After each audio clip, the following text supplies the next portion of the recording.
మన రైతులందరికీ అనేదైతే నమస్కారం అన్న.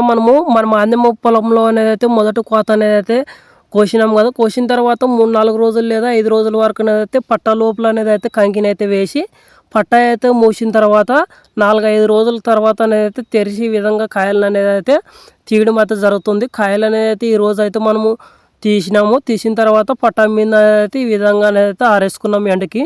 ఇలా 3 రోజులైతే 2, 3 రోజులు అనేదైతే ఈ విధంగా కాయలైతే ఎండిన తర్వాత మనకి ఈ విధంగా అయితే మిషన్‌కైతే యేసుకున్నట్లయితే విత్తనాలు అనేదైతే ఈ విధంగా అనేదైతే మనకు వస్తాయి. మనకు ఈరోజు వచ్చే నెక్స్ట్ అనేదైతే ఈ విధంగా మనము కాయలనేదైతే ఓ 2, 3 రోజులైతే ఆరేసినాము.